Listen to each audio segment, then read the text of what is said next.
El 5 de noviembre próximo se elegirá el nuevo o nueva presidenta de los Estados Unidos de América. En la contienda Kamala Harris y Donald Trump. Y lo que determine el pueblo estadounidense repercutirá también en las relaciones con nuestro país. De eso vamos a hablar hoy en El Ciudadano. Agradecemos mucho a Antonio Montes, licenciado de RI Ciencia Política de la UTLAP. Gracias, Jorge. Y también a Diego López, que nos acompaña, licenciado en Derecho también de la Universidad de las Américas, Puebla. Muchas gracias, Jorge. Toño, ¿cómo entendemos de manera inicial, y quizá no tan cronológica, pero la salida de Joe Biden, actual presidente de los Estados Unidos, de la contienda, ante un inminente Donald Trump que se fortalecía semana a semana, inclusive el desfortuito atentado frustrado, ¿no?, que buscaron cometer contra él, lo despuntalaba más, y también, digamos, unas notorias carencias cognitivas, si puede denominarse, que eran múltiples, evidenciadas en las redes sociales. ¿Cómo entiendes la salida del actual presidente de la contienda para la reelección? Gracias, Jorge. Gracias también, Diego, que nos acompaña el día de hoy. Pues todo parecía, como diría García Márquez, la crónica de una muerte anunciada a una candidatura presidencial. Hay que recordar y tener claro que el presidente Joe Biden llega en 2020 a ocupar la oficina en condiciones que también fueron adversas para el Partido Demócrata. Él llega a ser candidato de este partido no por sus virtudes, no por haber logrado destacar como un gran vicepresidente con Barack Obama o por su larga trayectoria en el Senado, pero llega a la candidatura en 2020 porque en las encuestas era el único de los candidatos disponibles del Partido Demócrata que podía ganarle, y le ganó a Donald Trump. El cual era el objetivo principal y con el cual se nos presentaba un candidato a la presidencia que iba a ser transitorio entre generaciones, ¿no? Se vendió a Joe Biden como un mandatario que serviría 4 años y daría paso a un relevo generacional, lo cual en un primer momento no terminó siendo así, Jorge.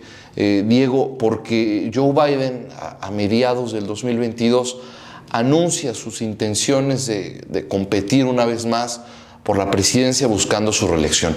Y aquí es donde empezamos a ver los primeros focos rojos, porque hay que recordar que Joe Biden llegó a la presidencia con 78 años. Sí. Eso ya lo hacía el presidente con más edad en jurar el cargo, inclusive más que Ronald Reagan, inclusive más que presidentes de mayor edad que en el siglo XIX fueron mandatarios de Estados Unidos, lo cual ya era problemático, ¿no? Pero todo empieza a hacerse exponencial y a hacerse evidente a partir, como bien mencionas, sin tratar de asegurar que el presidente tiene alguna enfermedad o no la tiene, sí, pero sí se veía un personaje desconectado de la realidad, ¿no? Un personaje que le costaba comprender en qué espacio se encontraba, con qué objetivo, que le costaba claramente diferenciar a qué personas se estaba aproximando. Hay un sinfín de sucesos que podemos nombrar, en los cuales vimos a Joe Biden como una persona que no demostraba esta fuerza, esta solidez que tenía que tener el jefe de Estado, ¿no?, de los Estados Unidos. Y es a partir de esto que la prensa, el propio Partido Demócrata y especialmente Donald Trump empiezan a capitalizar políticamente de estos deslices en medios, en conferencias de prensa, en eventos de Joe Biden, ¿no? Desde confundir al presidente de Ucrania, Volodymyr Zelensky, diciendo Vladimir Putin, decir que él era una mujer afroamericana, ¿no? Me parece que estos sucesos terminaron por detonar que fuera inviable su candidatura. Y al final, en un hecho muy responsable, él entendió y se dio cuenta que tenía que ceder, ¿no?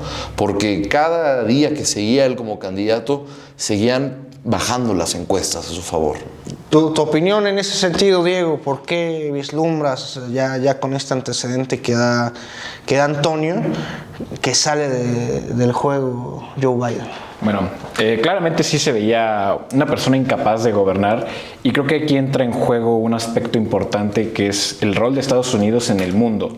Es decir, no se trata de un país en el cual nada más se elige a su presidente y claro, es el jefe de gobierno el que elige a sus candidatos para el gabinete y terminar con su gestión. O sea, es un país clave en las relaciones multilaterales en el mundo, que tiene un peso fuerte en todos los foros en los que aparece, y que el jefe de gobierno, el jefe de Estado, sea una persona que se muestra incapaz de representar a una nación de tal magnitud o de tal injerencia que tiene con el poder de decisión para poder cambiar la opinión de varias naciones en el mundo con el simple decir sí o no.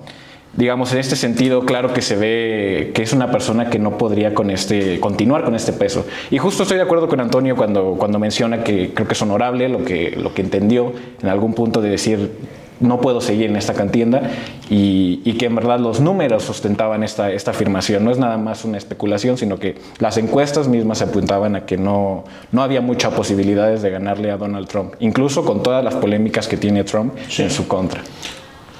Sí, pues Trump es un personaje que está enfrentando 3 procesos penales simultáneamente, Jorge Diego. Están en curso los procesos. En curso, condenado tres de procesos. uno, ¿no? De hecho. Condenado en uno como culpable, en espera de sentencia, pero en medio de un entramado legal un poco complejo, que tal vez Diego nos pueda explicar un poco mejor, porque la Suprema Corte de Estados Unidos emitió una especie de jurisprudencia, una tesis, si lo queremos entender en términos jurídicos mexicanos, que establece que al presidente, en su calidad de presidente de los Estados Unidos, no se le pueden juzgar por ciertos crímenes, ¿no? Una especie de fuero por el cual no podría ser procesado por haber intentado revertir los resultados de la elección en Georgia, o por haber sustraído documentos ilegalmente de la Casa Blanca a su residencia en Mar-a-Lago, en Florida, e inclusive por el caso de contratar una actriz de cine para adultos con recursos destinados a la campaña política, ¿no? En cuestiones, esos serían los 3 procesos penales. ¿Podría estar en algún momento aún impedido de participar Donald Trump si hubiera alguna resolución, o ya lo vemos como candidato indiscutible? Es complicado, porque claro, conforme a la división de poderes, por supuesto que pueden decir no es candidato, y es imposible que sea candidato de acuerdo a tal decisión de la Suprema Corte. No obstante, tenemos que recordar que todo esto es muy político, especialmente con las nominaciones de la Suprema Corte que las hace el propio presidente. Todo este juego se vuelve un tema de intereses también. Al final del día, la Suprema Corte no va a decidir antes de que sean las elecciones, precisamente este 5 de noviembre. Y entonces se vuelve complicado que un poder como el Poder Judicial determine quién aparece y quién no aparece en la boleta presidencial de Estados Unidos. Ahora, claro que cimenta un precedente muy importante. Es una persona que está siendo condenada y que tiene procesos penales en su contra y que está siendo electa presidenta. Incluso se puede tomar desde un aspecto más sociológico y no tanto jurídico, porque al final del día la gente está decidiendo votar por alguien que ya fue condenado y que aún así deciden pues darle la confianza para que sea el mandatario y para que lidere a los Estados Unidos de América hacia un nuevo futuro que él mismo promete. Recordábamos ahí tras cámaras, yo citaba un pasaje de Galeano, ¿no? Del gran escritor uruguayo Eduardo Galeano, donde narra a un cocinero, a un chef en una cocina, previo a hacer un caldo de pollo, dialogando con las gallinas, con qué salsa querían ser cocinadas, ¿no? A colusión, porque se ha escuchado en la prensa nacional que hay, digamos, un beneficio en la soberanía mexicana en el hipotético de que salga electa Kamala Harris por sobre Donald Trump.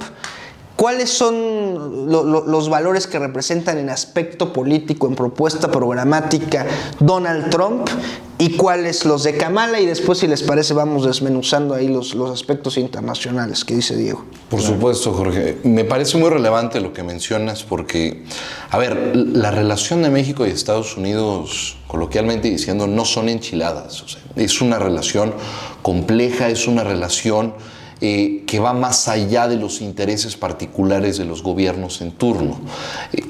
Para acuñar y entender el término que se conoce como interméstico, ¿no? Es una relación interméstica. ¿Qué significa? Que lo internacional entre ambos países, México y Estados Unidos, termina convirtiéndose en un problema doméstico, ¿no? Interno. Esa es la relación que sostiene México con Estados Unidos, no solamente en lo económico, que no es menor tener una relación comercial de 700 millones de dólares, ¿no? 700,000 millones de dólares. 700,000 millones de dólares, dejarlo claro. Es el mayor socio comercial de México y también México es el principal socio comercial de los Estados Unidos, inclusive por encima de China. Sí. Esto hace que tomar decisiones desde lo político sea complicado si afecta a intereses económicos particulares.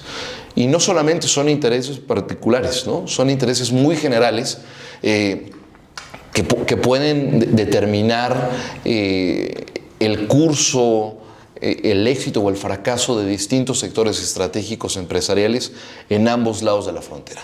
Una vez habiendo esclarecido eso, sí me gustaría mencionar que la diferencia que podemos ver en el aspecto programático de Donald Trump y de Kamala Harris es más en la forma que de fondo. Bien. Es decir, Donald Trump va a ser un personaje mucho más agresivo que apela a su base de votantes, que son personas que se han visto afectadas por los tratados de libre comercio, por la globalización, por la apertura de fronteras, que tal vez son personas que viven en áreas rurales, ¿no? de Estados Unidos, que sigue siendo una parte muy importante del país. Estados Unidos no solo es Nueva York, Chicago, Los Ángeles, Miami, tal vez lo que se nos presenta o que consumimos también en el cinturón de óxido, lo que es Ohio, Michigan, Pensilvania, Wisconsin, Minnesota.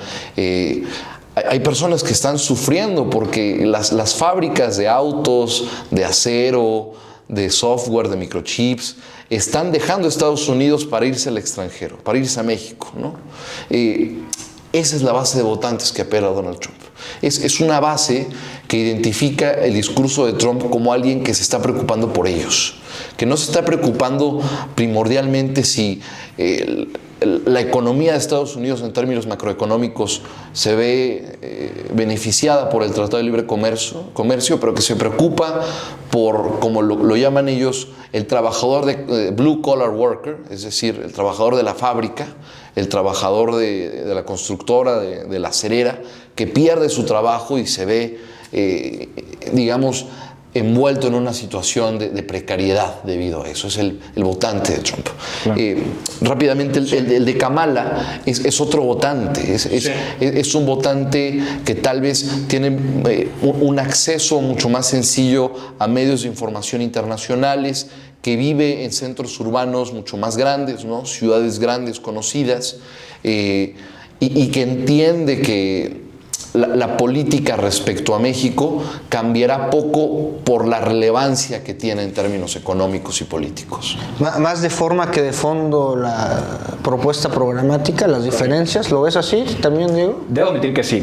La verdad es que Trump y Kamala Harris manejan una cierta política, no voy a decir que es igual, pero es bajo una misma línea que es la línea de Estados Unidos, porque llevan un trasfondo histórico importante. Bien. No obstante, sí es obviamente la estrategia mediática y el discurso lo que claramente marca la diferencia. Donald Trump se va a subir a una tarima y va a empezar a decir que el Tratado de Libre Comercio es una estafa que le están haciendo a Estados Unidos, que China está mandando carros eléctricos a través de México y que mismo que le va a poner los aranceles más grandes que se le puedan ocurrir para que no sean competibles en el mercado estadounidense. Ahora, Kamala Harris, yo no estoy diciendo que lo va a hacer, claramente, pero por supuesto que tiene sus intereses en regular que entra de China a través de México y mismo que no va a tomar acciones para poder hacerlo. Entonces sí, yo estaría muy de acuerdo con esta idea que presenta Antonio del discurso y al final del día lo que va realmente a suceder, y las acciones son las que hablan más que el discurso que se presenta. Mismo Joe Biden empezó a tomar ya precisamente para estas elecciones una política migratoria bastante agresiva, tal vez incluso con tintes políticos también pensando un poco justo en esta idea del votante. Y es también importante lo que menciona Antonio de los estados, porque precisamente son estados a veces clave para esta elección. Muchas veces los estados ya están marcados bajo una misma línea y hay estados en los cuales a veces va para un lado, a veces va para el otro, y los mismos que determinan este sistema, porque recordemos que no es igual al de México, sino que es bajo el colegio electoral.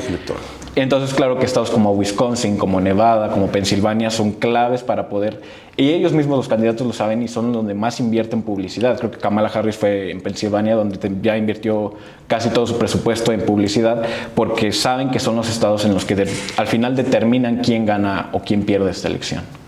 Respecto a la guerra en Rusia, Donald Trump abiertamente ha comentado que si él estuviera vigente en la presidencia no hubiera ocurrido una guerra y el conflicto diplomático sería distinto. Ante una posibilidad, digamos, o ante ambas posibilidades, ¿qué podríamos esperar en el tema de la guerra? Si ganara Trump o si ganara Kamala. Bueno, Trump públicamente ha mencionado que su intención, claramente vamos a remarcar que es una intención, de terminar la guerra en Ucrania en su primera semana como presidente y de lograr un acuerdo entre Israel y Hamas o la Autoridad Nacional Palestina en cuestión, ¿no? El segundo ha sido menos específico que el primero. Sí ha mencionado que él se podría sentar con Vladimir Putin y llegar a un acuerdo. La cuestión es en qué condiciones plantea Donald Trump llegar a un acuerdo y cuál sería la política que tome Kamala Harris al respecto. Me parece que en el caso de ganar Donald Trump, él forzará a partir de la importancia que tiene Estados Unidos en la OTAN, y no solamente en la OTAN, sino como principal proveedor de armas a Ucrania, ¿no? En ese sentido, pues podrá, digamos, doblegar al presidente Zelensky de Ucrania a aceptar las condiciones de un cese al fuego que tal vez a los ojos del derecho internacional no sean las correctas, ¿no? Porque Rusia unilateralmente decidió anexar territorio soberanamente ucraniano, ¿no? La idea de un acuerdo de paz de Donald Trump sería que Putin llegue a un acuerdo con Zelensky para conservar el territorio que ya anexó. Bien. Esa sería la propuesta de Donald Trump para terminar la guerra en Ucrania. ¿Qué tal? ¿La terminaría? Pues sí, pero ¿en qué condiciones la terminaría?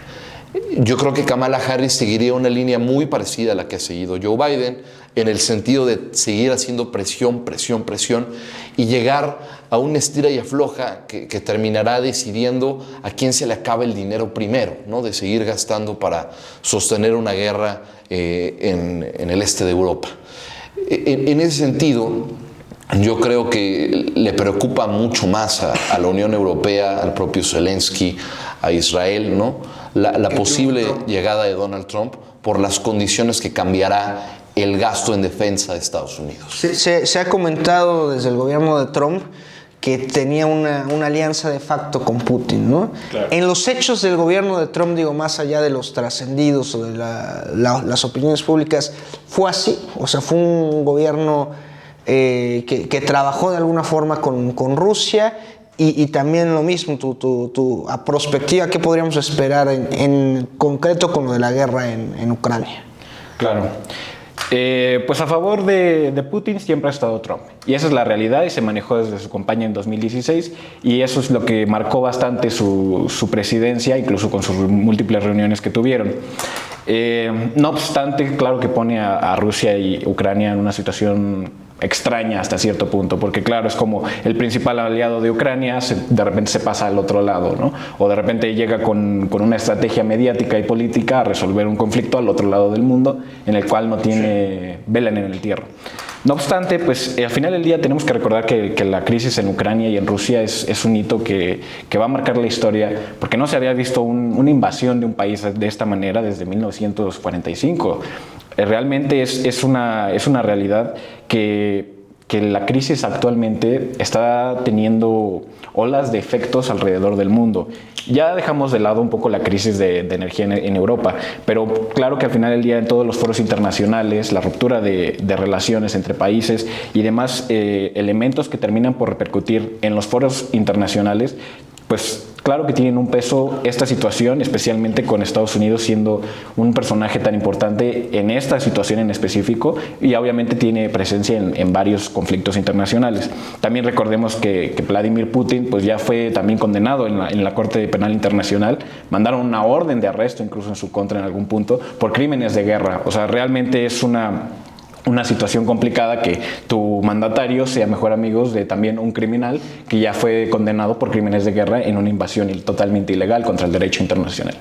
Bueno, algo que quieras agregar sobre esto, Toño. Mencionar que la política exterior de Donald Trump, o por lo menos lo que ha tratado de construir desde que Mike Pompeo, Rex Tillerson y quien sea que llegue al Departamento de Estado en el caso de que él gane, va centrado a redirigir los recursos que se gastan en defensa, es decir, que están destinados para el apoyo en defensa de otros países, relocalizarlos para atender las prioridades que tiene Estados Unidos, atendiendo sus propios problemas. Es decir, Trump propiamente ha dicho que él preferiría atender con el recurso que se está enviando a Ucrania la situación en la frontera con México.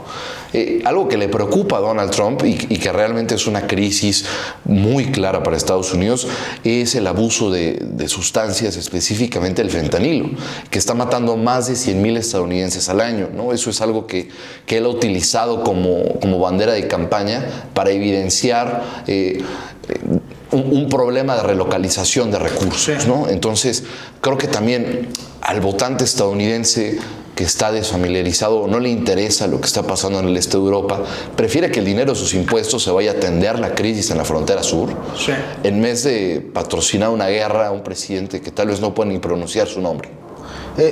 Ya entrando en materia migratoria nacional, el mismo balance, ¿no? ¿Qué representaría Kamala en la relación migratoria con México? Migratoria no legal, ¿no? Claro. Claramente. ¿Y qué representaría Trump?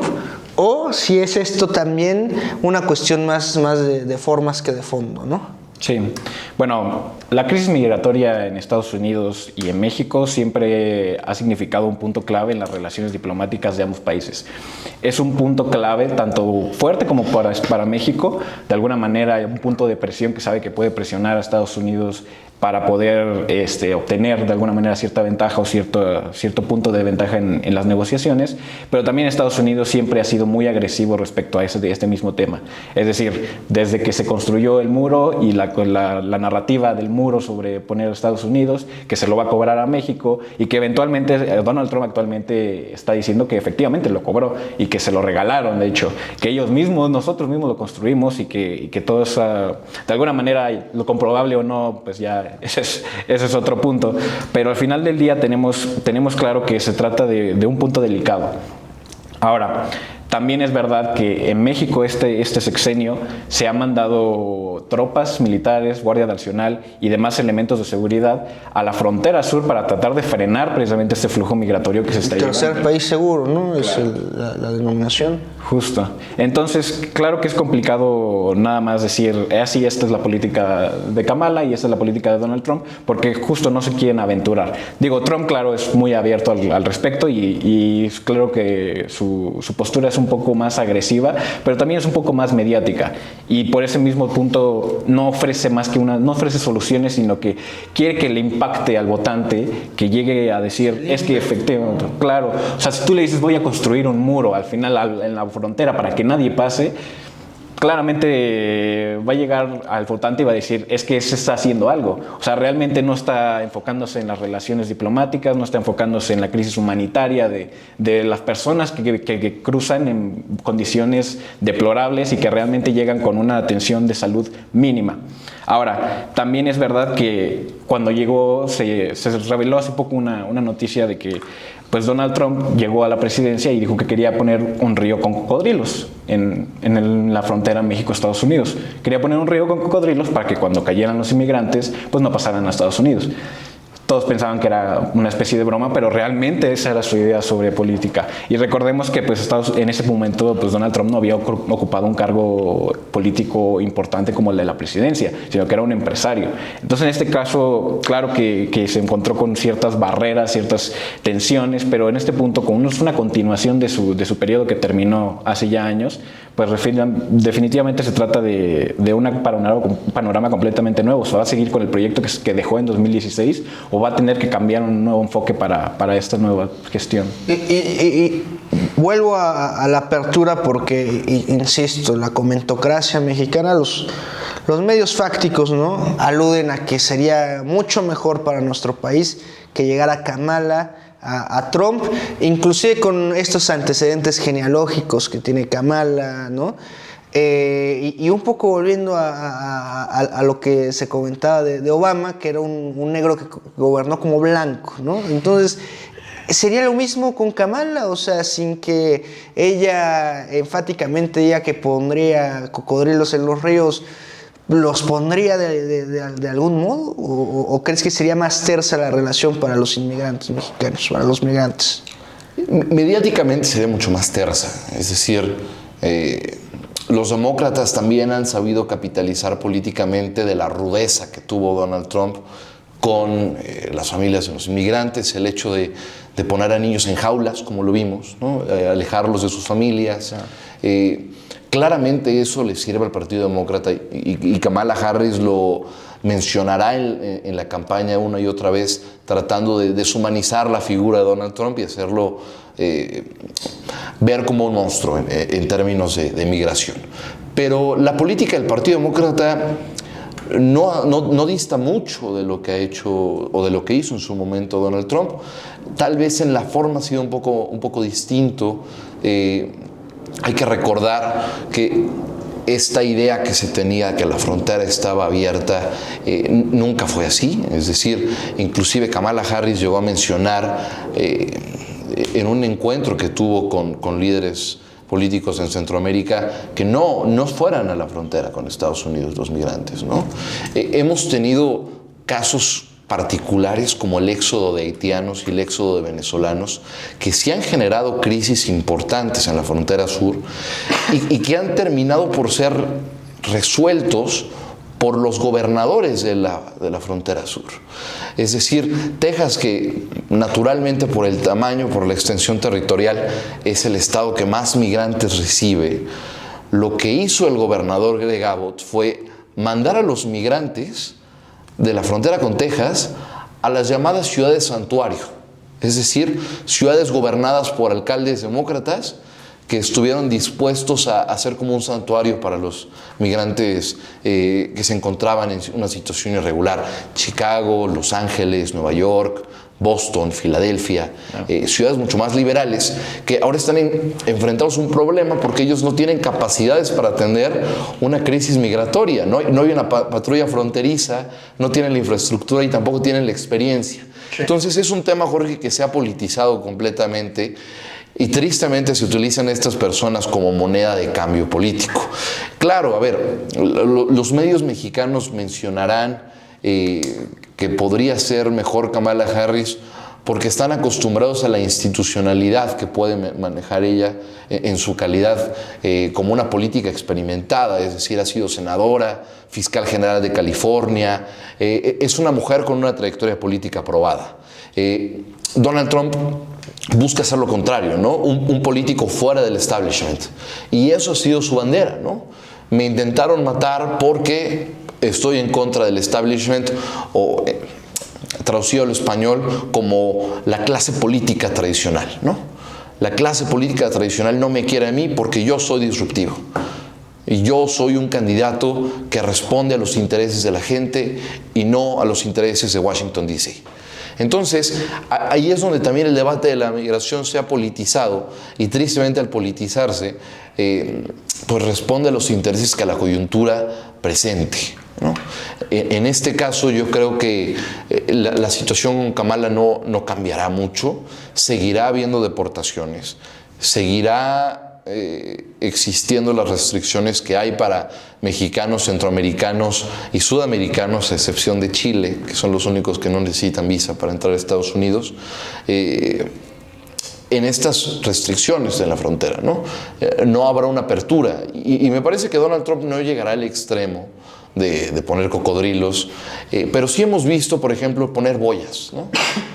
Poner boyas para que los migrantes no puedan cruzar el río, que al final lo que termina es traduciéndose en más muertes, no en menos personas migrando. En cuestión comercial, ya para ir cerrando, ¿habría una diferencia o digamos ya la inercia comercial pues de ser ambas sociedades-nación el mayor socio comercial del otro hace que esa línea sea un único camino? ¿Qué piensas comercialmente? Pues realmente Estados Unidos sí depende bastante del comercio mexicano, tanto el mexicano como el de Estados Unidos.